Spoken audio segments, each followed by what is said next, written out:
Yeah, thanks, Nico. Just to reflect quickly on Miami, a performance that I thought was strong. Did some things really well, but were punished by a top team.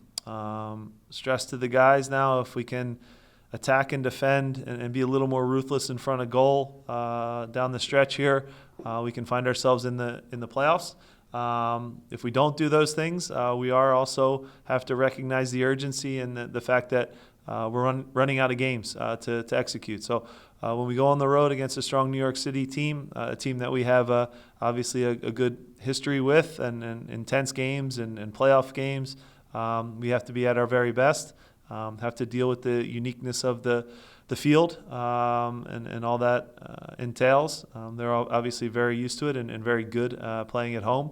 So again, we'll have to be on our A game to find a way to go down there and bring some points back to Philly. Thanks, Jim. Matthew George. Jim, what's the injury update with, I guess, Andre and we still waiting on Danley? Yeah, Andre and Danley are kind of both in the same ballpark where they'll be, day to day. Dre has been at least out on the field now the past couple days, which is encouraging. Danley as well, but we'll have to make a decision on them. We'll see them now after this press conference and do its best for them, obviously short term and long term, but also with urgency. I wonder the role that Alejandro Bedoya has played this year. Yeah. He came back with the expectation of it being a somewhat diminished role. Yeah. I wonder if you've been at all surprised by how much he's played, how much you've needed him, how he assessed the role he played this year. Yeah, he's been great. He's been Ollie. He's been our leader. All the things that you guys don't see behind the scenes in the locker room with the young players, he's kind of embodies our culture here in Philly and has been amazing that way. I would also add that on the field, he's been also one of our best players in terms of some of our best results are when he's on the field. He brings so much leadership. I think he's getting better with age.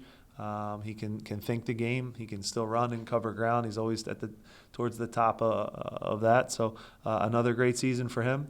And I know he wants nothing more than to get ourselves in the playoffs where he knows we can beat anybody. So I think that play will continue, and relying on his leadership now down the stretch will be something that's really important. To go back to Miami, late on, you make those two changes in the 88th when you guys are still pushing, and it's Yeah. Rafa that comes on.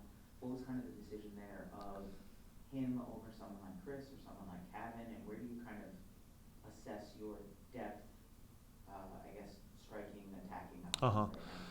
Yeah, look, attacking-wise, I thought, rewinding to the other sub, I thought Sam came in and impacted the game and had his best minutes, which was really, really good and encouraging. If he brings that ball's going to hit the back of the net soon. He had some really good chances and created them.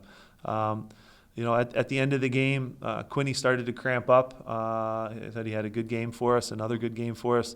And we decided at that stage to put Rafa in the game. Rafa's a guy who has had a lot of decisions go against him in terms of minutes throughout the year, but still trains so hard every day. So we wanted to keep that kind of hierarchy there of rewarding a guy that put a ton into training, and he's one of our better ball strikers. So, in that instance, we're telling him to go up almost as like a left winger and attack that way, take a little more risk. If you remember, though, that was the plan. And then Kai gets injured a second afterwards, and the plan kind of changes, and now we don't have a left back. They don't have a right back, so it's a unique position to be in at the desperate time of the game. So that was the thinking there, but certainly a guy that I think can score a goal, so we put him in as an attacking piece. Kevin's another one that's pushing for more and more minutes and has done a good job in training. I know you guys don't get to see that, and everybody wants things right away, but he's taken some big steps in the recent weeks.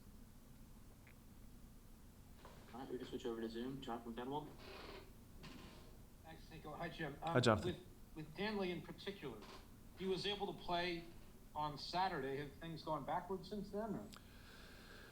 Yeah, I would say he still has pain in the ankle. He hasn't had ankle injuries really before, so it's a little bit new to him. If you go back and see that tackle, it was a bad one. So sometimes maybe I would just say that last – I hate putting percentages on stuff, but I think you'll get at least the gist of what I'm talking about. With ankles, that last 5 to 10% is the hardest to get back, right? It usually tends to heal quick. The medical staff does a good job getting the swelling out.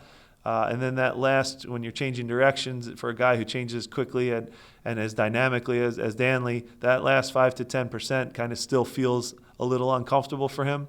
Obviously, he jumped in and did a good job. I thought in the Miami game was strong there. But then you're on a flight, you have swelling, different things happen, how it responds. Was able to train the last 2 days, but we still have to make a decision that is smart not only for Wednesday night, but the rest of the year. But also still having that urgency, Jonathan, that we recognize we're running out of games too. And Jack Elliott's absence tomorrow night. I know you're loath to give up your lineup in advance, but Nate Harriel's still the best option to fill that spot. Yeah, look, Jack's had a good season for us. We'll miss him, with yellow card accumulation, obviously, but it's a chance for somebody else to step up. I guess I can reveal it. Nathan's going to be the guy that starts the game. We'll have Makanya come off the bench if we need him. We trust him to use him as well. So again, that's kind of where we're at there. Also have a strong player in Olivier Mbaizo at that right back position. We can play either of those guys, and they do a great job for us. So chance for other guys to step up, some in some new spots, some in some familiar spots, and an important game on Wednesday where we can't feel sorry about who's not here. We have to find a way to roll up the sleeves and find a way to get a result. Julian? Thanks, Nico. Hi, Jim. Hi. When you look at Jack Elliott being out tomorrow and with the game on Sunday and Kai 1 game away from yellow card accumulation, Yeah. with as many games as the back line has played and as thin as it has been at times this year, what can these players do to be disciplined without being overly cautious, which sometimes can lead to errors or goals? Yeah, so you have to remain aggressive. What you want to avoid is the silly yellow cards where it's for maybe saying something to a ref or kicking a ball away or, delaying a restart or something silly. So you want to try to steer clear of those types of yellow cards. In the instance with Jax, it's still a 2-1 game. The best player in the world is just dribbled by and he's going to his left foot at the top of the 18. I can live with that tactical foul that Jack commits. I got frustrated with what happened before that led to Jack getting stuck in that situation. Some other guys could have maybe put out a fire a little better so it doesn't lead to that.